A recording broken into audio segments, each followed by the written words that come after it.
everybody, and welcome to episode 28 of Games My Mom Found. I am Mike Albertin, and who are the Henshin-A-GO-GO co-hosts with me tonight? Stefan JD.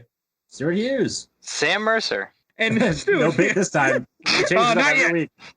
The bit this week is no bit. I was waiting to see if you guys did something weird. Some weeks. It's weird that we didn't do anything weird. That's what's weird.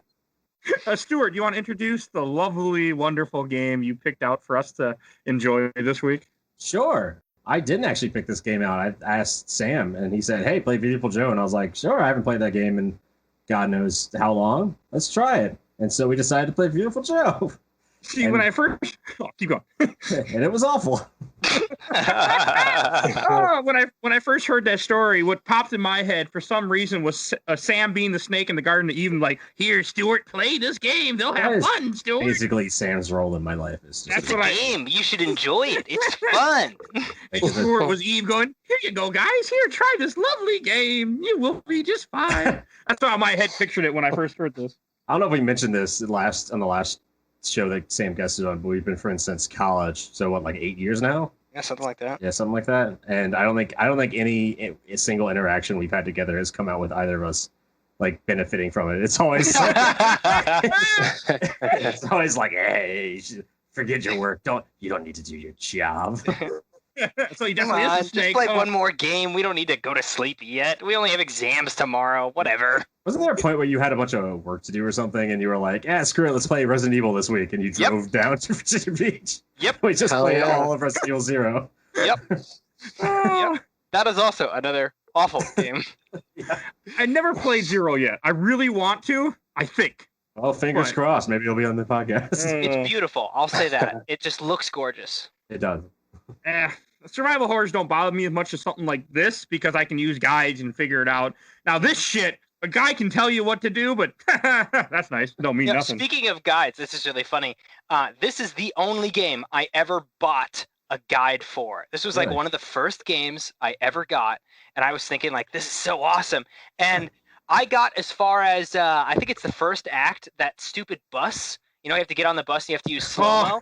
So, like, I was totally, like, the entire time I was playing that game, which it's a miracle I got as far as I did not understand how to use slow-mo and boost in this environment. And so I kept like getting on the bus and trying to use Mach speed because obviously you want the bus to go fast so it goes far. There was no logical explanation for like, you want to slow down time so that the engine gets like, really powerful and it boosts it away. I never understood that. And I remember I had been stuck on that for like weeks. Finally got a guidebook. Felt like an idiot for not trying this other thing. And I never finished the game in my childhood. It was so unbelievably hard. See, Sam, you only take the Metro in DC. If you ever take the DC bus service, the Metro bus service, little known fact, they all run on time-space continuums. You have a little black hole in the engine. Oh, and before we go too far, this game was made by Capcom, came out in 2003 for GameCube and PS2. I think we all played the GameCube version. Yep. Did anybody have any memories of this game? Because I didn't ask that yet before we had to play this for the show. I mean, I've had nightmares before, yes. I have so many memories associated with the game. I know all of the enemies. I remember I spent a lot of time looking at the guidebook, just looking at it, because of course, just like you said, Mike, the guidebook isn't helpful. Like, it tells you what to do, but you still have to get there. Yeah, and, you still got to do it. I was not a good, like, fighting games kid growing up. I just, like, it literally kicked my ass. But, like, I knew all of the lines. I loved all of the artwork. Like, the game is gorgeous. Like, the characters are hilarious. The whole concept is so funny to me. But, like, it was so prohibitive in its difficulty. The first question I wanted to ask you guys is, how far did you get? And did you beat it? No. I got to episode 6. I did the boss gauntlet, realized that the game, when you die and do a continue, you got to do the whole boss gauntlet over again. Episode 6, I said, fuck it, turned off the GameCube and said, well, I guess I'm not beating the game for the first time in this. Yeah. I was done. That fits. Okay. Stefan, what about you? I beat it. Oh, okay, nice. Nice. He likes torture and abuse. So he's good at stuff like this. He likes when the game just punches him in the face like, do it again. Yeah, he likes that, I guess. Yeah, I should bring up that not only did I beat Viewtiful Joe this week, this was like a weird mixed week, but I beat every single Devil May Cry. Wow. Viewtiful Joe, All the DLC for Resident Evil 7. Like I did so many games this week. You I had just like nothing get stabbed, to do. don't you? You're just like, stab me again, Capcom, stab me again. Because And the RE7 deal. And which day did you get fired again? Pretty Kinda much. fun.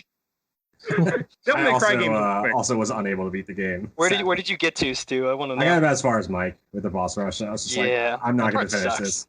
That part sucks. I mean, literally every boss fight sucks. They're all so hard. But I was like, I'm not going to finish this for the show. I mean, this was like this morning. I was like, I'm not finishing this for the show. There's no way I'm getting through this. I'll just pop in Mass Effect 3.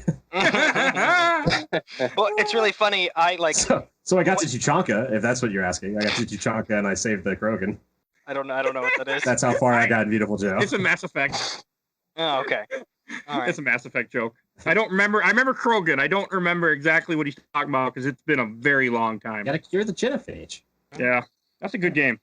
It is. Oh, I actually had some memories of this game. I remember I want to say probably back in 2003, I was in high school and I had a friend of mine that's like, hey, you should pick up this game. And he was a big GameCube fan. I want to say it came out for GameCube first before it came out for PS2. Yes, it came out about a year later. Okay, Mm-hmm. he hated how all these games kept coming out on PS2 also, and I remember he got me into it, and I didn't pick it up till it was like $20 at EB Games at the time, and I remember picking it up. I remember getting home. Yeah, I really liked it at first. I'm like, oh, this is fun. I'm having a boss are challenging, but for the most part in the game, when you get to a challenging part, it lets you, okay, you died the boss, you have to continue, go right back to the boss fight. And I'm okay with that. I got to watch a stupid cutscene, but for some, and that's what broke me. I was a kid, I got to the Fire Lion, never got past them. Yep. As an adult, I didn't even make it to the Fire Lion. I just said, fuck this. And I was so sad because I have beaten every game on this show in some form or another. Pac-Man World, Fallout, and I couldn't do it. I could not beat this Half of Resident Evil 2. Hey, I got an ending. I got a credit scene. Yeah. This would be the game to do it. This game I've discovered, it punishes you so badly for not playing it right. Like unlike any other game I've played, like this game does not accept alternate play styles, in my opinion, at all. It doesn't. No, you have to play it a certain way, and like you get 3 different powers. You get slow motion, fast forward, and zoom in. I only really use the slow motion too.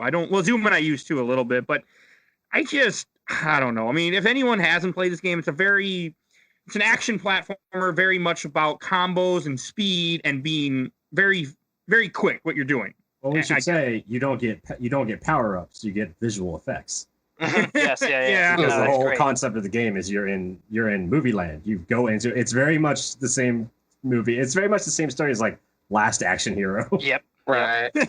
He's watching a movie. Sucked into a movie, and you're inside the movie fighting in place of Captain Blue, who was like the original hero, but who died at the very beginning of the movie for some reason. And everybody is like, yeah, that makes sense. That's what happens in this movie. 15 minutes and the main hero dies, and that's the end of the movie. And it's the best movie ever made. He's watching it with his girlfriend in a theater where nobody's there. Nobody cares about this movie. And he's like, hey, let's go see the movie. And she's like, can't we go have sex or something? Like, movie! Just make out with me, idiot. And he's like, get away from me. This is the best part. That was funny. Yep. Still funny. Everything in this game conceptually just complements itself. Like the way that the characters act, that like overblown movie persona, all of the special power-ups that Joe gets, the characters being kind of self-aware that they are in a movie and they're like plot to get out. Like everything is working together conceptually. And like if it wasn't so punishing, it would be an amazing game.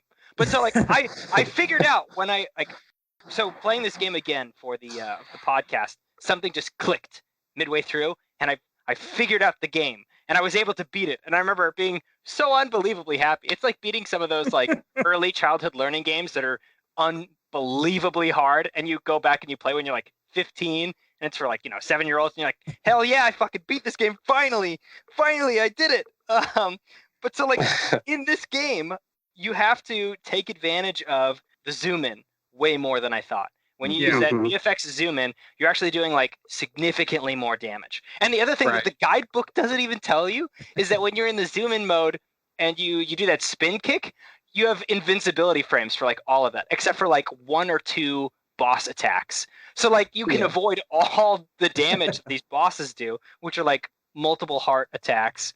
And then the other thing was that when you're in slow-mo, like I always had the hardest time racking up the combos to get points, to get more lives, because you need more hearts. You just do not have anywhere near enough. And what you do is you use Joe's red hot kick when you jump up in the air, and that gets you across the screen way faster. And then I was able to build up far more points, and I was able to unlock stuff faster. And I was like, oh, so this is how you play the game. Okay, I've been playing it wrong the entire time. I never used that kick. I was getting my ass kicked like, terribly, and I think Sam, we talked like Friday or yesterday or something, and you were like, yeah, do the zoom in. As soon as you told me that, I was like, oh, I'm actually making progress again. Yep. You just gotta do the zoom in every time. Yeah, I could see that later on. Like there are certain enemies you fight that's another thing that made me angry about this game, is not only do you have to do something right, you have to do it right a lot, because they just give them way too much health for all the bosses. Yeah. It's just too much. I don't like games like that. I mean, if you like dodge all their attacks perfectly one time and you use the zoom in and the spin kick, you can take like half their health. Oh yeah. Maybe we should talk more before we do this show about some games, huh? We don't want to spoil it for you. I wanted you to enjoy my childhood experience of playing this game. Utter frustration. This happened when we were playing Dark Forces, where we were all of us individually were having like our own individual specific problems with the game. At some point, Mike was like, "Oh, by the way, here's like a list of commands I found," and we were like, "Oh my god, there's a map." You turn a flashlight on, game changer. We don't talk a whole lot before the show. We try not to. Yeah, usually it's like the beginning of the week. Here's the game, play it. And at the end of the week, we're gonna talk about it. I mean, we know ahead of time. It's like so you can start early, but for the most part, it's like you're gonna play the game however you want to play it without outside. We try not to talk at all about anything about the game. Mm-hmm. And we get in, we're like, "Oh, you had this terrible problem? Yeah, that's an easy fix. We probably should have said something about it on Monday." This game. Yes, sorry, Sam. Go ahead. Oh, okay, this game's broken up into about 7 different missions. And in the first mission is when each mission ends with a boss fight to kind of give you an idea how this game goes. And for the most part, like in the first level, we talked a little earlier, you have like a bus where it kind of teaches you how to use the slow motion. And that game has a lot of that, has a lot of interesting little enemies. And I enjoyed just fighting the little guys here and there. Like that never bothered me. You get the mini bosses. I enjoy that. You fight a freaking tank. You fight a freaking fighter jet. You can dodge missiles. You fight the same fighter jet multiple times. Yeah, 5 times. They don't even reskin it. No, it's the same jet. But I do like Joe's little biplane he has. I did enjoy that. And one thing that always amused me too with this game, whenever you pause it, is like, make sure you flush the toilet, or hey, bathroom break time. Like, oh, it was hilarious. Like that did make me laugh. Let's get it on. The whole game is set up like a love letter to movies and like tropes and stuff. The whole game is basically just a series of tropes. So we talked about 1950s movies, I would say, right? 1950s, 1960s type style. Kind of, yeah. Like it's got like the old monster movies in there, and then like the Japanese Henshin superhero movies, which is where the phrase Henshin-A-GO-GO comes from. Henshin actually means like change body or transform in Japanese. Oh. So like all the superheroes, like all the Japanese superheroes, like Kamen Rider and the Power Rangers, they're all Henshin superheroes. Mm-hmm. So I mean, it's essentially Power Rangers if you're. So it's got that very like Japanese cinema, Japanese superhero TV show vibe to it, which is great because, and then you have like all the villains are very like Grand Bruce. Shark. He's my favorite. I love him. He's amazing. His whole thing is he's literally like a reference to Jaws, and I thought that was really cool because the mechanical shark in Jaws was actually nicknamed Bruce. Yep. Yeah. It's actually and Bruce is I think is now residing in Orlando, Florida. I think he's in Orlando Studios. You can go see the actual Bruce pop out of the water. I thought it was like another nice little touch. He's Grand Bruce, the humanoid shark, but he's also like a total idiot. Like he can't. Yeah, he's completely like non-functional. He forgets all of his lines, which is I also thought was hilarious because, again, Bruce, the mechanical shark in Jaws, the shark in Jaws was actually supposed to be in the movie a lot more, but the shark kept malfunctioning and they kept having a lot of issues with it, and so they had to keep leaving it underwater. which is why the majority of the first Jaws movie, you don't see the shark until like the very end. I couldn't tell if that was like supposed to be a reference or not, and that Grand Bruce just kept forgetting his lines. He just kept malfunctioning. Yeah, I mean, I think so. Like and that, and when Spielberg and the editor were working together, the editor kept trying to cut the shark times shorter and shorter, because the less you saw the shark, the more real it looked. Essentially, if you looked at the shark for too long, you'd be like, this thing looks fake, because it was shitty. And like, and Bruce's character, for exactly what you said, is like amazingly fits into that. Like, it's so fun. Just like, I'll kill you. I'll kill you. Joe, what's your name? I don't have a name yet. Anyway, let's fight. There is some funny stuff in this game. Oh yeah, very funny, very tropey. He's also like Australian for some reason. Yeah. And I did like shut up, mate. How each level did kind of have a theme. Since we're talking about Grand Bruce, like his whole level, you're underwater. I mean, you go to like a submarine type. Did it have not submarine, but you go into like underwater tunnels and everything. Yeah, and you have to get on the submarine at the end of his level. He's preventing you from getting on the big submarine, which he also screws up. Where he's like, "You're not going to get on this submarine. You're not going to get on the submarine." Which was kind of funny. They would do shit like that. Like that did crack me up. Also, Giant Yellow Submarine, Beatles reference. I should have caught that. I'm a huge Beatles fan. I didn't catch it. I really like. The first I didn't like the Grand Bruce fight, but once I kind of got the hang of it and I knew how to play it, I enjoyed it. Like because he goes underwater and he's up above you, and like I played this game because I play every game. I played it with a podcast on. I found out that I played better when I had other things listening than I would hear. Things I need to hear. Like I would hear the ha ha ha ha or whatever sound I was listening for, like Henshin-A-GO-GO. I would hear the thing, baby. And then I needed to hear it in a different boss fight. But when I would just listen straight up for the sound and the music, I would be too tense and I would fuck up more. So I found I played better when I was more relaxed. Like, do not play this game when you are tired and in a shitty mood, like I was one night.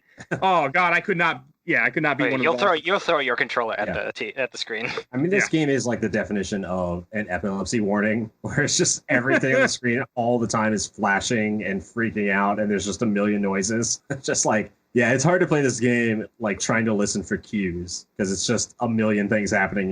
You can't turn off the music. I tried to turn off the music. There's no way to turn it off. Yeah, I wanted just the sound effects, no music. That's probably the one complaint I have with this game. I mean, the difficulty, I'm not against it, but I think my only complaint with this game was that you couldn't like turn down some sounds. But that's not really the fault of the game. That's more a fault of just like early 2000s games in general. Right. Couldn't turn down. Yeah. I mean, Sam knows my too. hatred of audio and video games. Yes. I have issues constantly. That's another thing that made me angry is that you can't just needed some quality of life enhancements like, where you can skip cutscenes, where you can save a little more often. Like if I could have emulated this game, I would have easily finished it because I could have saved right before a boss fight and just kept trying at my leisure. I would have been okay. I would have been all right with getting, the lion down and, learning the tricks. But when I got to refight everything, get to the lion, I'm like, no. It's rough. I think that would have hurt you in this game because I think you would have had no downtime whatsoever. It would have just been all stress. I would have, if I had access to save states, we would have been okay. This is one of those games that's like, could do with this a remake so badly. There's just so many things that you could update with it and it'd still be a perfect game. Yeah. Obviously. Also with Grand Bruce is another very prime example of this. When you're fighting Grand Bruce, he'll shoot out these mines and you want to trick him to grab the mine, and you have to slow-mo and zoom, and you can just, like we were talking about earlier, you can literally take off a huge chunks of his health. I got lucky a couple times, and every boss has that. It's just learning how to do it. Even when I watched somebody do it, I still couldn't pull it off, which was not fun for me. Hey, Stefan, which was the hardest boss fight for you? I'm curious because you were able to finish the game. Who did you struggle with the most? Probably his clone. Another Joe. That's literally his name. Okay, so it wasn't just me who couldn't beat another Joe without huge problems. Okay, yeah, you really had to use the dive kick, and I forget what it's called, but the V thing on his helmet. We should play dive kick for the podcast. Oh, the boomerang, the V boomerang. Mm-hmm. Yeah, those two things saved me on that boss fight because man, that guy was fucking hard. And I actually don't know why you had a problem with the lion, Mike. That was like the easiest fight in the game. I never got to the lion. And this time around, and as a kid, I got the lion, couldn't beat him. This time around, as an adult, when I was playing, I had 4 lives. I'm going through the boss gauntlet. You know, I'm beating everybody. I get to another Joe. I'm like, oh, I died. Okay, I'll just restart, continue at another Joe, and get to the lion. And all of a sudden, I'm like, what? I got to fight all over again? And then I turned off the game. Yeah. Please, his name isn't the lion. It's Inferno Lord Fire Leo. Get it right. Yeah. His place is Fire Lion. But as a kid, I couldn't beat him. His name is Fire Leo, and he is a fire lion. So it is confusing. There's like that time when Mike was playing Shadow of the Colossus with us, and he called that one Colossus a deer. Oh, yeah. I bring back some old memories there of old episodes. Yes. What deer is he talking about? Deers in the Yeah, game. there was no deer in that game. Oh, the horse. We like to mix our animals on this show. What was everyone's favorite favorite villain or just character in general? What was everyone's favorite character in the game? Because it has a pretty like vivid cast of just really fun characters. Oh, absolutely. Yeah. I guess it just depends on what animal you liked. Really? Well, my favorite was definitely Hulk Davidson. Yeah. It's just a biker rhino. Mm-hmm. Like everybody else is like a reference or they've got something going on. I don't know what reference he could possibly be to. Harley Davidson is what I. Yeah, but like Harley Davidson isn't known for being rhinos or anything. Yeah. He's also a dinosaur than a rhino. He's a rhino. Well, he's a rhinoceros, but his name is Iron Ogre. Iron Ogre Hulk Davidson. Yeah. Weird. Despite being a biker, he has this like weird like jive ghetto speak. Mm-hmm. It's just super weird, and he's like so confident. I love it. Like all the talking in this game, like all the voiceovers are just hilarious when you fight bosses like Hulk Davidson and he's singing to you, oh, I'm Hulk Davidson, yeah. And I can't remember how else it goes, but you come in the room and you just hear him singing, and he has a big giant axe that uses kind of like a guitar, but he tries to beat the hell out of it. But I did enjoy that fight. And when he dies, he calls you a punk. When you kill him, he goes, Hulk's going to the big house. You little punk. That's his last line. I love it. I didn't. I mean, this is one game where the sound was so loud for me. I had it turned down all the time because it was just too loud. It also makes a Mega Man reference, which is fun. It did, didn't it? Yeah. It's like, hey, what's with that V watch in your arm? What do you think you are, some kind of Mega Man? Oh yeah, I do remember that now. That made me laugh. Like Also, I like Mega Man. Unlike this game. I also didn't realize until I looked it up later, and it's not. I thought it was a B watch. It's a V watch, like beautiful watch. Yeah. I thought it was B, like because Captain Blue gives it to you. So I thought it was like a blue watch. I always thought it was B watch because it was blue. It's not a very beautiful way of thinking. It's not a very beautiful way of thinking. Until last week, until like yesterday when I looked it up and I was like, oh, V? Well, why is it a V watch if Blue gives it to you? Was he just waiting for someone to be Beautiful Joe? Yep. I think it's funny how your name is Joe too. Like that's the whole show. But you're just average Joe. You're just Joe, and you don't get the name Beautiful Joe until like the end of the game. Yeah, near the end. Yeah. Episode 5. At the end of episode 5, when you get Joe, when he calls you beautiful. Yeah, you spend the entire game. Well, first of all, you get pulled into the movie, and like in any other story, the plot would be you've got to save your girlfriend. But in this game, Joe's just like, yeah, I'm so happy to be a hero. Yeah, and he's like so self-absorbed with creating this persona that he like forgets about Sylvia until the very end. Yeah. Oh yeah, I gotta save her. And even then, he doesn't really care. No, he's more self-obsessed for sure. Yeah. I love how like completely narcissistic he is. Where he's fighting the bosses, and they're trying to like say, "You'll never stop us." Like we've got this grand plan. He's like, "I don't care about that. I just want to be a superhero." Yep. Kind of like he's kind of like One Punch Man. He's like almost, yeah. Couldn't give a shit about anybody. He's like, I just want to be a cool guy. I just put this together. We were mentioning Power Rangers and earlier for Viewtiful Joe. All the like henchmen soldiers in the game, they all look like putty. That's a good point. Yeah, just realized that. I didn't realize that until you said it, but they do look like putties, and they're all simple. They don't do anything. They're just there. They just get in your way and you kill them. Yeah. For like to have fun at being a superhero, really. Yeah, they're the henchmen. They don't matter. Yeah. It's a superhero story. They're the henchmen. Sorry to say. The only henchmen that are ever cool are henchmen 23 and 24 from Venture Brothers, and that's it. Yeah, okay, I'll give you that. They're the only henchmen that survive being henchmen. Well, only one of them is. Yeah, one of them is the only henchman to survive being a henchman. Oh, and the first boss you fight in this game, which is kind of like really teaching you how to play the game, is Charles III, which is a giant bat.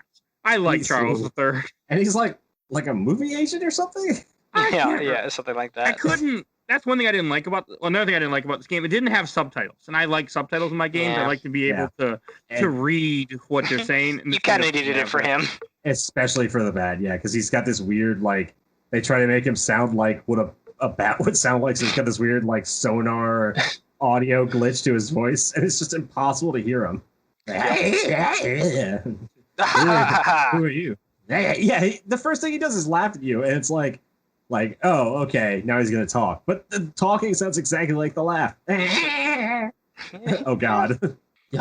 He was kind of a fun fight. I just didn't like it when you hit him, and he splits into all the little bats. It took me a while to figure out that you had to like zoom in and kick them all to really do damage to him. Yeah, that part was annoying.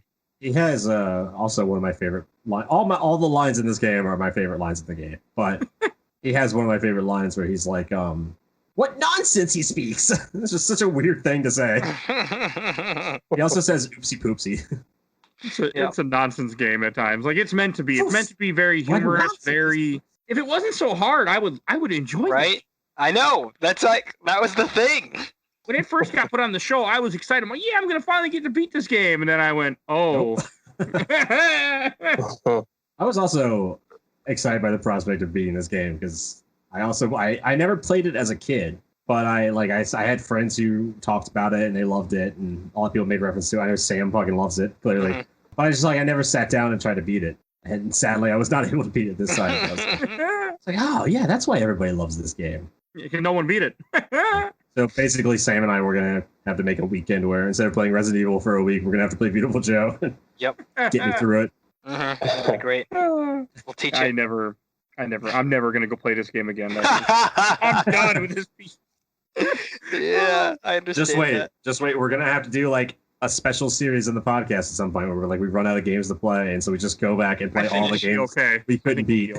Yeah, we'll like goes into the Black Vault or whatever, like games that we couldn't beat. Yeah, and we'll just pull them out every now and then. Like, well, that's all right, Mike, this is the week where you try to beat Beautiful Joe. That was also one of the jokes before when we were getting ready for the recording for this week. We were like, I don't think anyone's gonna beat this game because we were just getting our ass handed to us. And then Steph was like, I beat it. We're good. I'm like, I didn't think I was going to beat it for the longest time. Like it was really funny when I came back to it. I was like, oh, I'll get it this time. Like, I'm an adult now. I'm intelligent. Yeah, that's what I thought. And it kicked my ass just as badly. And I was like, what the hell, man? This game really is this fucking hard. I mean, surely now that I'm older and weaker, I'll be better at games. Yes. I did all right. Like I wasn't hating the game. I was kind of like, okay, boss would take me usually like 1 to 2 tries, after I die the first time, get my health filled, try again, then I'd get the hang of it. But then the boss that really like get me over 10 tries to beat was in episode 4, Another Joe. That was the one that we mentioned a little earlier, but that was the one that made me, because I had the first time I fought him, I had a bunch of shit going on. It's like 2 a.m.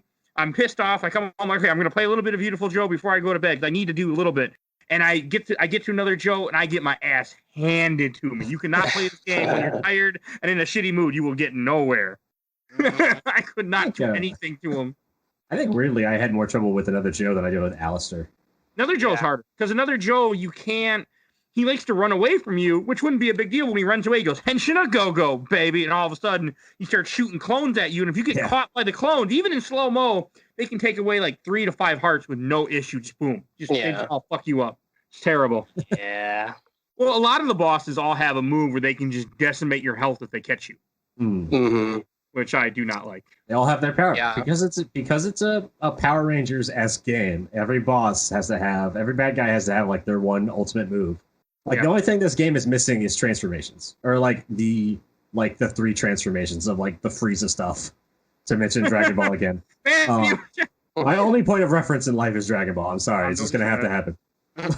I didn't know that when we started the show. Yeah, but the bosses don't have like, aside from Alistair, who is actually another Joe in disguise. You don't have to beat Fire Leo 3 times, and he's different Fire Leos. That's the only thing this game is missing is you beat somebody. I guess actually Captain Blue kind of has it at the end. Well, Fire Leo also had it. Like he gets that mechanical form. Fire Leo, by the way, like I think that's my favorite looking boss.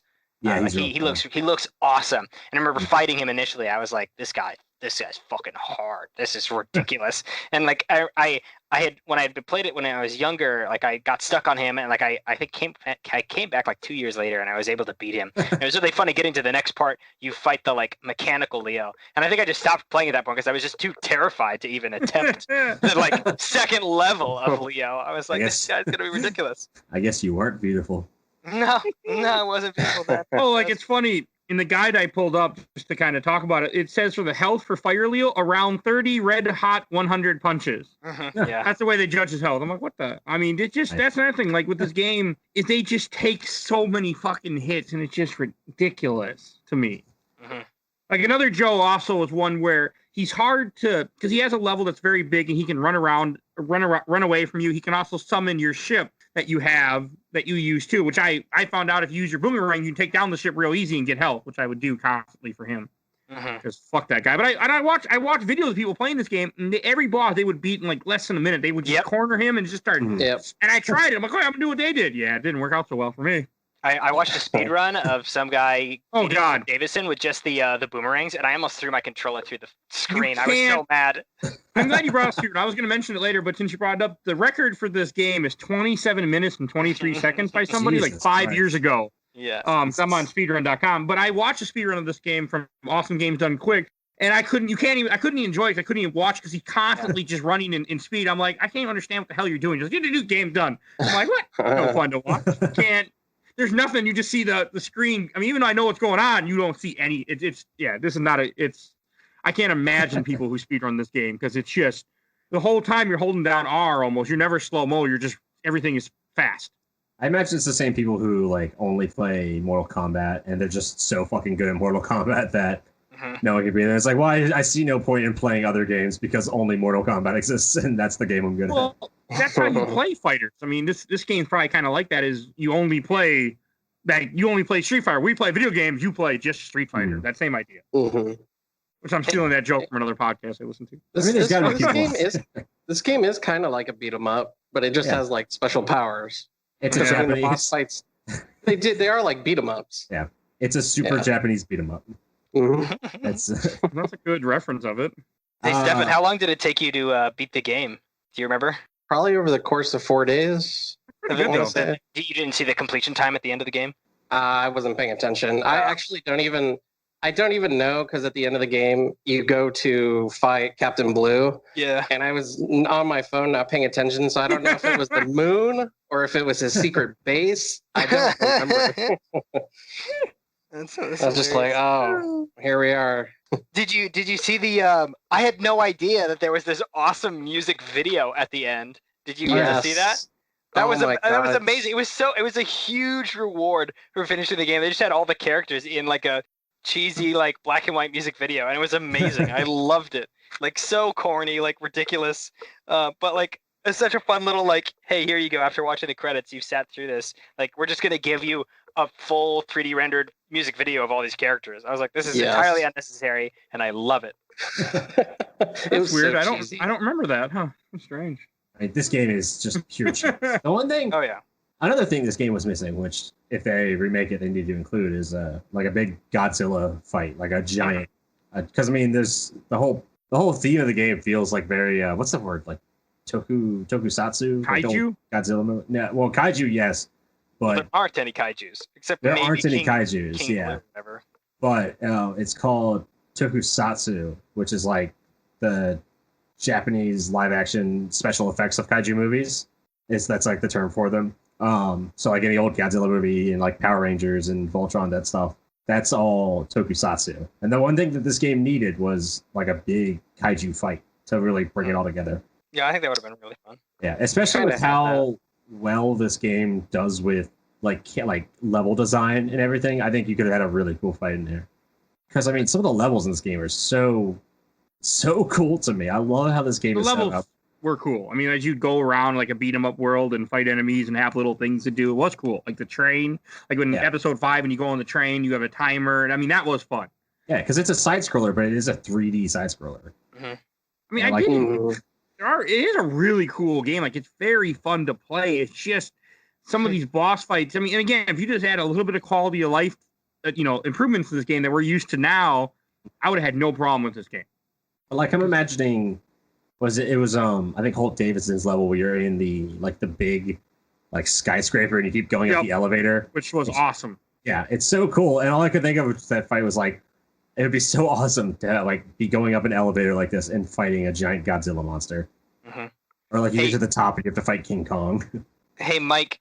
Did you know? I assume that you played on the kids difficulty, right? Did you know that there's not only adults mode, there's then the V-rated mode and the ultra V-rated mode. There are 3 further levels of difficulty. I knew about that because even as a kid, I think as a kid I played on adults mode because I still had that dumb aspect. You gotta play the game on the normal difficulty. There is no normal. No, it's just hard, extra hard, really hard. You hate yourself. That was the funniest. Like Devil May Cry. I was convinced that like adults mode was like obviously the hardest, and I got the guidebook and they're like, there's like 2 other levels of difficulty. I was like, what is the point, man? I'm trying to find the message you sent me, Sam, because at some point you sent me a message that was like, why the fuck are there other difficulties in this game? It doesn't make any sense. Yep. Yeah, this game punishes you, man. It's ridiculous. And there are no cheats for this game. Like I thought, okay, maybe there'll be some kind of code I can use to help me stay alive. There's nothing. You have no cheats. I think you sent me like, why are there other difficulties? And then I said something like, why are there other difficulties in Stalker? Yeah. You just only play on novice. There's no point to going off that difficulty. This game also has different characters too, which I'm pretty sure none of us probably got. No. You have to beat the game, right? You have to beat the game on adults mode, I think, to get in. You got to beat the game with a harder difficulty, Jesus. Yeah. You got to beat the game on adult mode to get Sylvia, beat the game on V-rated mode to get Alistair, and then beat the game on ultra V-rated to get Captain Blue. So what do you have to beat it on to get Dante? Because that was only like the PS2. Yeah. I'm not sure because my guide I'm currently looking at is. Oh, let me click it and find out. Yeah, I'm still looking. Great radio. Does he get a gun? Like that? Was that that might have only been in a Viewtiful Joe: A New Hope, Sam. No, it's. Was it? No. It's in the PS2 version. You just have to beat on any difficulty to unlock Dante. Oh, okay. Wasn't the? Okay, yeah. Because I know the Viewtiful Joe: A New Hope cover has Dante on it, right? Huh. Maybe. The cover. I never played the second one. Viewtiful Joe. Don't know. Yeah, he's in both of them, but he's definitely in the first one. I think Trish is also in the first one too. Okay. I don't think because she takes place as Sylvia and the game plays out essentially. If you play as Dante, I never did, but I saw a bunch of screenshots of it because I remember it was a big thing to advertise that Dante was in the PS2 version. I want to say the PS2 version came out after the GameCube version, but I could be wrong because on the Wikipedia article that I have pulled up, all it has is June 26, 2003, and it doesn't say which is which. It's interesting. Oh, never mind. It does. I have click buttons. PS2 came out in 2004, so a year later. Yeah. It would help to do research before the show, huh? Should we even talking about like crossovers and references? Should we even cover like how many references to this game are in Bayonetta? Oh, really? I didn't know. I didn't know that either. I never There's played like Bayonetta. 30 or 40 of them. There's like 30 or 40 Viewtiful Joe references in Bayonetta. Like I do really want to play Bayonetta someday. At some point, one of the characters is like talking about like an ex-girlfriend Sylvia, and there's a character who gets like a I don't know if it's Bayonetta. Somebody gets like a Cutie J outfit, and it's like very clearly Sylvia's outfit from Viewtiful Joe. And in the beginning of the game, you're in a graveyard, and one of the graves is like he realized Joe apostrophe red hot apostrophe like beautiful something Joe V or something. It's amazing. Yeah, there's 100 references to it in Bayonetta. Huh. Okay, that's kind of cool. Yeah. I mean, it's made by the same company. A couple other games have had some Viewtiful Joe references, and there's another one that has a shitload in it. I want to say Wonderful 101, but that was like kind of like another Viewtiful Joe-esque game. It's a superhero game. Yeah. We play 101 superheroes, but I never played it. I own it. I never played it. Correct me if I'm wrong, but isn't Beautiful Joe also in like Marvel vs. Capcom 3 or something? I think so. Yes. Yeah. And he's shorter. man. He's shorter than everybody else. Yeah. Good. That'd be so weird for him to be tall. Right. Yeah. Also, if This he was whole thing. tall, he would just look like Kamen Rider. You wouldn't know it was Joe. Just saying how Oh, so there bizarre. was. I didn't see this joke myself because I didn't get that far. But there is a joke when you first find out Captain Blue's, spoiler alert, which you already spoiled, is the villain of this game. He's like, Sylvia, I'm your father, and I just started laughing when I saw that. I mean, like even Joe was like, "What? What? How does this make any sense?" Joe just didn't give a shit. Like, Joe was talking to her. He's like, you were supposed to be the hero. And he's like, oh, no, I'm going to talk to my daughter for a little bit. And he's like, no. This is my time. This is my story. And I didn't do this fight because I quit playing. But when you fight King Blue, don't you fight him in a giant mech or something to have more Power Rangers? Yeah. You fight him in a mech as, well, first you fight him as, you fight him a couple times through the game as Captain Blue. And he's like, old and fat. He's old and fat, like his guts poking out of his outfit, which is great. And he's like helping you become the hero for some reason, even though he's also the bad guy who is like trying to kill you and take over the real world. He wants to get out of the movie lands to take over the world of humans, even though he's a human.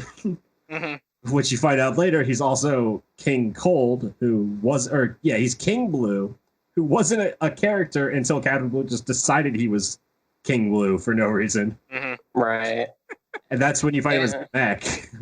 And then doesn't he kind of, which is terrible and weird in a way, but doesn't he also set up like 2 other games? He's like, you need to go on 2 more missions. It's like to one up every other.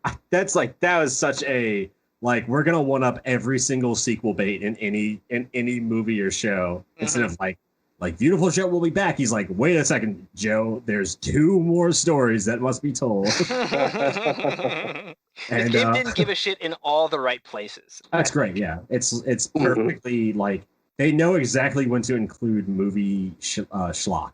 It's like, all right, this part's not going to make sense, but it doesn't have to make sense because it's just making fun of like all the movies that are so wacky and weird and over the top. I think my favorite little like aspect of that is actually the very beginning, the intro with the Capcom logo. I think is my favorite Capcom logo intro, where Joe's running in like slow-mo, zooming in, and like beating it up and knocking it into place. Like that was such a fun little thing to do for like essentially a brand new IP. Like, why would you do this unless it like this was like the 3rd or 4th installment? No, they do it right off the bat. They're like, you're gonna fucking love this shit. We made this. You're gonna love it.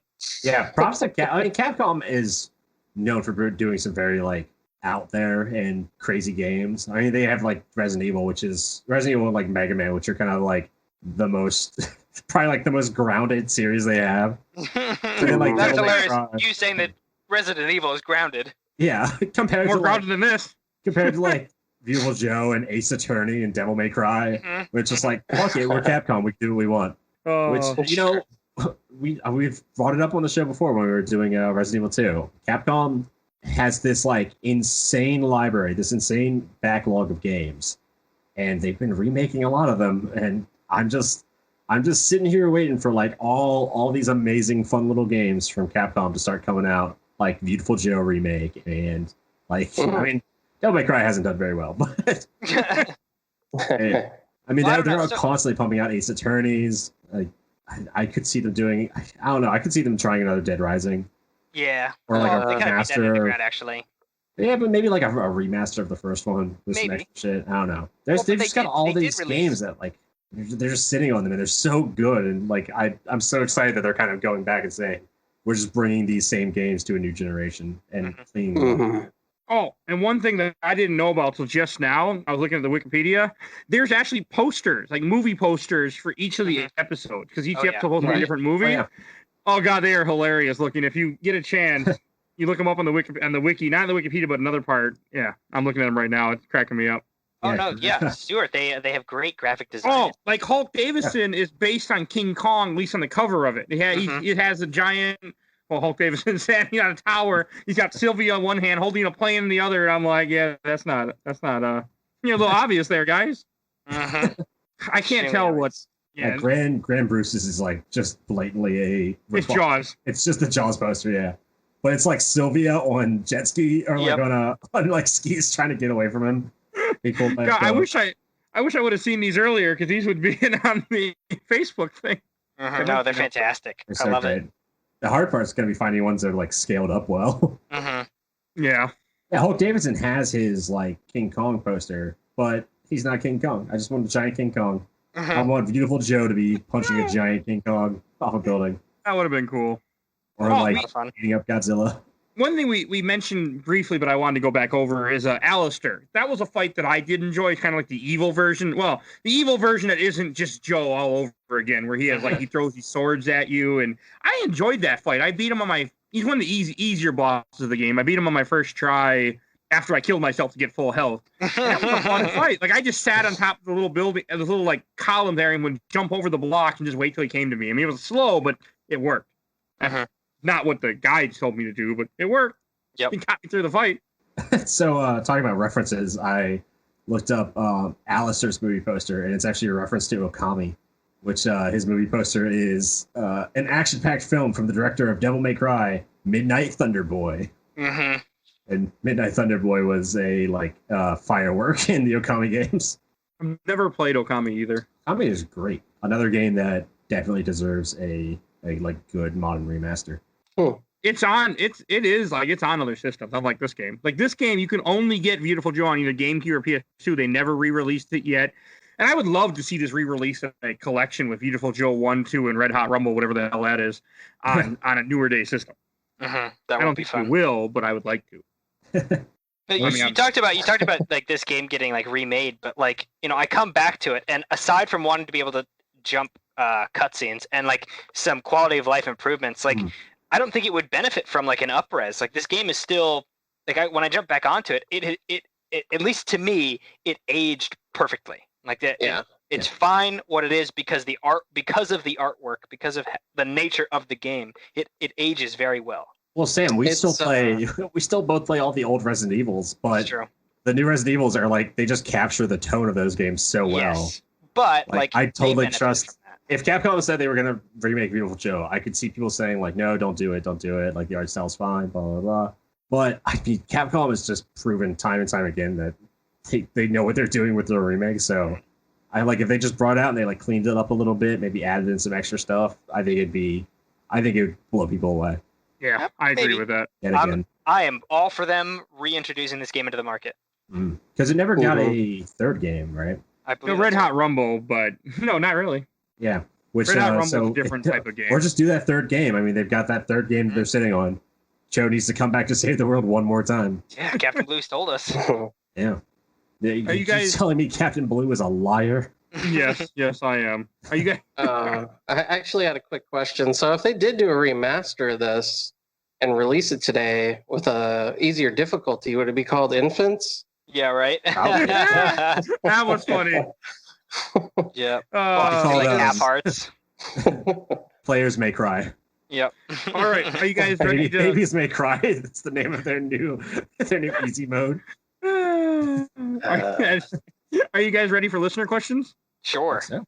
All right. Well, first one it's not really a question, but I'm going to read this anyway. From Forrest D. Lastman. He said, "My dumb idea hasn't been done yet. His dumb idea was wake me up before you Henshin-A-GO-GO." And then I wanted to read that. Another one from Daniel Melman, one of our regular listeners. Bye-bye. What was the process of figuring out the scoring for you? Like the combo system is weirdly uninitiative. I never figured it out. I just knew I punched things and coins came out. That's about it. Yeah, how about you guys?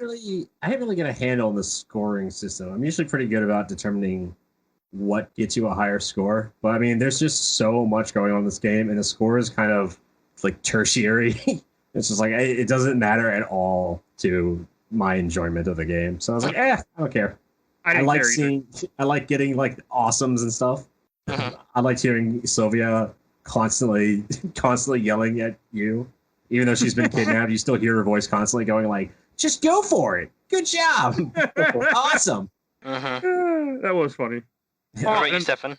What? I'm sorry. The rating system and getting the points down. What was that like for you?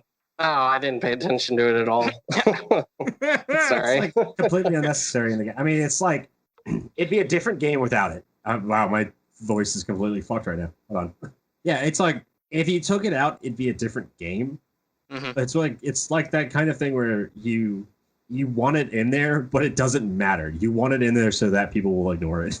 Mm-hmm. It's like, yeah, this belongs here. It'd feel odd without it, but it's also like completely unnecessary to the player.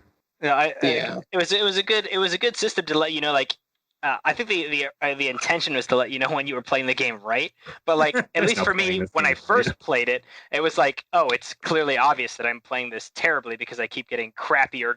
Oh, It'd be I'm funny. like, oh, fuck me. I got a lot of those.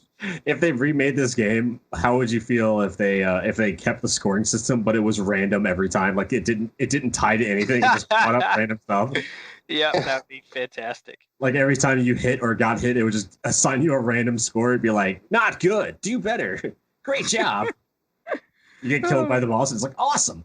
I actually, in the guidebook that I have, it does actually explain the ranking system for each one, and it was really interesting. The one of the hardest ones, in my opinion, was the your defense. Your defense rating, like mine was always really, really low. And I was looking in the book and it's like the defense rating scale. To get beautiful, you don't get hit. To get awesome, you can only get hit 1 to 2 times. To get bad, you get hit only 3 to 5 times. And then just the rest of it still is like the lowest rating is like more than 11 hits. And I was like, I'm always getting fucking wrecked, man. Like I'm getting constantly hit. I need all the help I can get. Yeah, That's why my defense is so low. I was checking some like how other people were doing the boss fights on YouTube and stuff. I was like looking at playthroughs, and there was a video that was like all the bosses no hits, and I was like, who the fuck did this? Oh, the funny thing is like, I don't even know. I don't even want to call him an idiot. What fucking hero out there is playing this game and not getting hit in any single boss fight? Well, one of the guys who posts all these YouTube videos of no hit beating bosses is like has a channel where the guy plays like every single hard game. Think of Mega Man's and everything, has all these videos of beating all these bosses with no hits. Because I've watched them before when I used to make collages. I would use his videos to get good screenshots of things. So yeah, he does it with all the games. Not just if it's a guy, one of the guys I'm thinking of that has a Vampire Hunter D logo in the bottom right corner. I mean, that's what you're good at. That's what you're good at. Another question we have from Nate McLean. Season slow-mo. Okay, what's your favorite VFX ability to use, and who's the best boss in the game, worst boss, and last part, and most importantly, where's my damn remaster of 1 and 2? Hey, there you go. I completely. I mean, if they add my little quality of life, I would love a remaster. But I would say favorite slow-mo. That's the one I used all the time. Mm-hmm. Very satisfying. It's extremely satisfying to beat people up in slow-mo. Also, I don't know if you guys can hear it. I can still hear Hulk Davison's whenever you hear it like over and over and over again. Oh man, that's burned into my memory. I was having trouble because I'd be like driving to class, and for no reason I'd be like on the road, driving down the road, and for no reason at all I'd be like, Henshin-A-GO-GO, baby. Yep. It's just in my head constantly. Oh, for a long time after I first played this game, I used to make that joke and be like, Henshin-A-GO-GO, baby, to certain people who actually knew what I was talking about. Mm-hmm. From now on, Sam, whenever I stop talking to you, I'm gonna be like, Henshin-A-bye-bye. Yep. That was funny. And another question we have from Tony Peterson. Wait, we didn't answer like half this question. Yeah, he asked like 30 questions. Best boss, worst boss. Yeah, you're right. We didn't answer that part. Best boss, I think, for me, or the easiest boss, I think, was Hulk Davison. Hardest boss. It was pretty easy. Yeah, hardest boss, I think, it was like either another Joe or Another Joe was miserable. Another Joe was pretty rough. I think some of Alistair's hard as well. But I mean, they're literally the same character. Yeah. Spoilers, Alistair is another Joe. I really loved Bruce conceptually. I hated fighting him. Oh yeah, that fight was the fight just like would ruin me every time. That and another Joe. It's hard to judge what the hardest fight is because they're all hard. Like it's just, what is the least stressful fight? That's how you judge the easiest. For me, I once I got the hang of Grand Bruce, I really like the Grand Bruce fight, and I fucking hate another Joe fight. Hate it with a passion. Mm-hmm. How about you, Stefan? I like Charles III. That's also pretty good. His, I don't his know level that, aesthetic was sexy. Yes. But you love horror though. You love that whole everything like that, I guess too. So yeah, and Also, another Joe is the worst. I think we can all agree on that. Yeah. I mean, yeah, it's like the best thing about his level was that it wasn't really. It was like movie horror, like old movie horror, where it was like, geez, like it's like he lives in a haunted temple and he sleeps in a coffin because he's a bat. It's just like got goo monsters everywhere and stuff. It's just like the super like the old Universal monsters type horror. Yet he still has attack helicopters in his mansion. Yeah, and there's still, and for some reason, there's still a jet and a tank following you around the entire game. Those are probably the easiest fights, to be honest. The jet. Very satisfying to reflect those like details. for the jet, all you gotta do is jump on top of the jet, zoom in, and punch it, and you're done. That's it. It's real simple once I figured it out. Any fight where you're in the little plane, I think, is really easy. Oh, we didn't even mention the plane at all. There's a level in this game where it's like a side scroller shooter where you drive this little plane and shoot things. We talked about it a little bit. He's got like a little tiny. Very biplane. vaguely. That's kind of forgettable, I thought. Yeah, but it was cool to have to break it up. I just love the visual of him in a tiny red plane. Yes. Yeah, it was cool. And when you slow it down, the shots get real big. Because logic. Against the fucking like it's him in a tiny plane, which is made even funnier by the fact that you're fighting like a giant VTOL jet at the same time. Yeah, like they're actually, I think they're labeled as actual Harriers. You're fighting U.S. Army Harriers in this like dinky little like an RC plane. Yeah, exactly. It's like this. It's like the Snoopy Red Baron plane. Mm-hmm. You made the joke I was thinking, Stefan. Yes. And another Cerberus Harrier. That's my favorite gun in Mass Effect 3. And another question that I think is definitely... We got two more questions I want to read. One from Tony Peterson. What does Henshin-A-GO-GO mean? I have the answer to. I mean, it doesn't mean anything. Henshin means transform, and a go-go baby is just like Joe's own flair. Well, it's doing something to the max / excess. Yeah. Is what a go-go? Kind of. It's just more like flair, I thought. That's what the internet says, damn it. Well, the internet's wrong. A go-go doesn't really mean anything. Like Joe talks in such a funny way. He's like, "Hey, yeah, look at me, yeah." Like he does this weird like what the fuck are you doing, Joe? I love it. I love it. Too. But like he's so full of himself in like the perfect way. Yeah, I would love like to go see a Marvel movie, and for no reason, Viewtiful Joe is just in the background somewhere. Like as another, like you see a picture like Nick Fury's board of potential heroes, and like in the corner is Viewtiful Joe X'd out. Like, too narcissistic. Okay, that would be kind of funny. That'd be really great. Oh, and the last question I asked, since you're mentioning Marvel, the guy had asked, why is Viewtiful Joe always short in the Marvel games? In the Marvel vs. Capcom game, he's always very. We kind of mentioned a little bit earlier. That's his height. Yeah. I guess. Yeah. Everybody in the Viewtiful series is like chibi. It's basically chibi beautiful. Which works for the game. I mean, the art style really does fit the gameplay. I mean, it's a really, it fits it. It's just so goddamn hard. Like, oh. Well, there is an anime. You can just watch that. Yes, there is. We might have to do that for a special at some point in the future. Yeah. I watched a little bit of it. It's pretty good. It's pretty fun. You see all the like the villains of this game as children for some reason. And there's a bit of there's a clip of Grand Bruce as a child sitting in a bathtub. It's just like his head is a shark. Like he's got the body of a man and the head of a full shark. It's very confusing. And for anyone that wants to watch it, it's on Crunchyroll. It looks like. Oh, is it? That's awesome. Yeah, but there's a little clip of him in a bathtub, and the spout is also a shark head, because you know how when you're sitting in the bath, you've got a human face as your water spout. Oh, hey, you doing Resident Evil? That's true. Yeah. Yep. Very Art Deco. But yeah, it's just like his entire head is a shark sitting above the water, and then his human body below the water. It's so funny. It's such a great little sequence. Oh, are you guys ready to end for Shelf or Box? Sure. I think so. Oh, we should talk about we have yet to actually talk about the intro of Captain Blue when Joe is first talking to him, because I think that's worth mentioning. Okay, sure. I don't remember it, but I'll let you. You don't remember it? I remember it. I remember it. Like, it's so fucking funny to me. Joe gets sucked into the movie, and this is when he's like first meeting Captain Blue. And Captain Blue is like, "Joe, I need you to be the next hero." And he's like, "No way, you're Captain Blue. Can I get an autograph?" No. Yeah. Anyway, here's your view watch. Yeah. One of the funniest standout lines to me in this whole game. Can I get your autograph? No. It's like cut off too. Like they cut off the dialogue a little early. Mm-hmm. I don't remember that, but then again, I wasn't paying attention to much that was going on other than the fighting in this game. That was like the first time. That was like the first moment in the game that really, really made me like laugh out loud, like legitimately start laughing, which is rare. Usually, when I'm like watching a show or even if I'm watching like really good stand up that I really enjoy, like something that I haven't seen before from a comedian I really like, I'll be like, yeah, that's funny, but I won't laugh like nonstop. But then when he was like, as soon as Captain Blue said no, I was like, haha, yes, this is gonna be this game. Yeah, and they own it from that point on. Yeah. Oh yeah, it doesn't get any less funny. All right, I wonder what Mike's gonna say for Shelf or Box. All right. I think you know. I'll go first.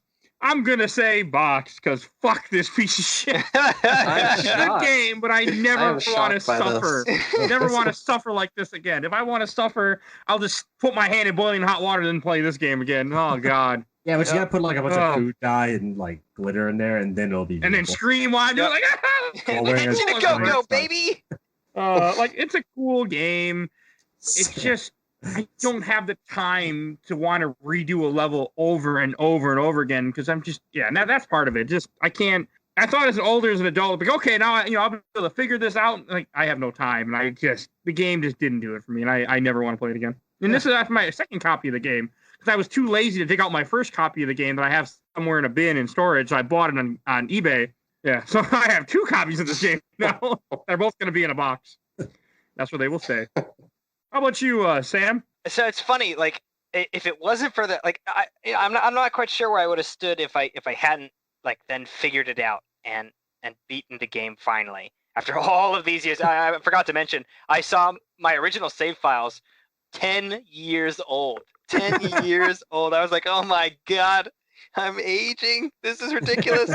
But like there was something about it. Like even though it was unbelievably hard and punishing, the rest of the game just worked so well that I felt myself wanting to come back to it eventually. And that's why I had told Stu, like, you guys should do this game and bring me on because I want to play this game again. And so despite it was just an excuse for you to play the game again. Yes, that's all it was. Yes, that's it. That was it. So you didn't even want us to play it for the podcast. You just wanted an excuse for you to play it again. Yeah, I needed to beat it. You don't understand. But yeah, there's just something about it, man. It's the IP is awesome, and I'd love to see more of it. So I'd say Shelf.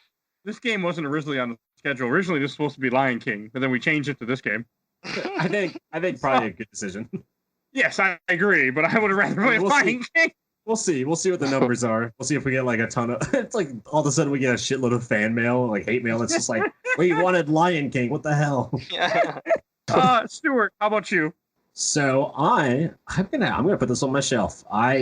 This game kicked my ass, but like Sam and Stefan, I am a survival horror fan. And I am a survival horror fan, and so I'm a survival horror fan. This game's lit. Sorry, I was a little shook there. I'm a survival horror fan, and so I've got that like Stockholm syndrome, where the harder a game is, generally the more I enjoy it. Now you have that in common with someone else on the show. Yeah, I think. Mm-hmm. Yeah, I mean, if someone came up and like punched me in the face, I'd be like, "I love you." This is great. Never felt this before, but yeah, I'm gonna put it on my shelf. It's hard, and it's beyond hard. It's crazy difficult, but the visuals of it, the cinematic influence behind it, all the little like niche jokes and Easter eggs, and again, just the visuals are so strong. I mean, it's not quite cel shaded, I guess, but it's got almost like a cartoony look to it, like an anime look. It's just so fun. And such a good design that it's got to go on my shelf. Mm-hmm. I love it. The music's great. The music, we didn't even talk about the music, but the music, we did. Music. I love it. It's all bumping. I didn't listen to any of it. It's banging. It's some banging tunes there, Mike. And how weird everything was. Again, it's every time a game is weird, you know it's going to go on my shelf, no matter what. You if like something's your weird games. It's on my shelf, and this is a weird game. How about you, Stefan? This was kind of weird because, like, I enjoy hard games. Like, I just beat Resident Evil 7 on Madhouse, and that was a lot of fun. Wow. Like I said, you would be like, hey, hit me again, game, stab me, and they, Yeah, but I think what I like about difficulty I think what I like about hard difficulty though is that like it requires some sense of skill. So like I feel like I had the skill to accomplish that in Resident Evil, but like when I was playing Beautiful Joe, I didn't feel that way at all. I felt like, oh man, I just got freaking lucky on that fucker right there. Yeah, that's a good point. You never feel like you're in control of yours. I gotta say this before I forget. Right now, you just reminded me of Gray Fox from Metal Gear's like, "Hurt me more, hurt me more." Yeah, You said that you hurt me more. But yeah, I didn't feel like I wasn't re-energized with happiness that I had accomplished any level. So I was just like, thank God that's fucking over. I'm never doing that. And because of that, I'm putting it in the box just because of that feeling. But I on the bigger scope of it, though, I do love the game.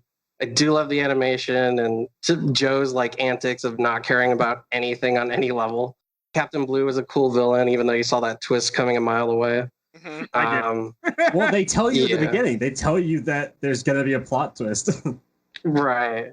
And they also tell you what a plot twist. They also tell you that there's going to be a plot twist, and then define it wrong. Where they say a plot twist is when like the heroes are at their lowest. It's like that's not what a plot twist means. Mm-hmm.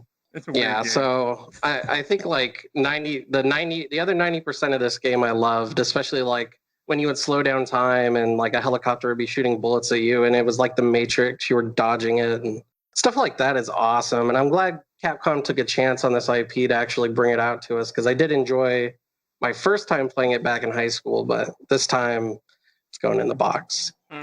Where it belongs. See, basically, this game is going to be anytime I'm talking about graphic design now. From now on, I'm going to be like, "Hey, Beautiful Joe." Yep. Just throw it in there. It does have good graphics. And before we move on to talk about what we're gonna mention next week's game, I think we deserve a shark fact. What about you guys? I got some right now, actually. Oh, thank God you've got one because I was like, "Oh shit, I've got to Google."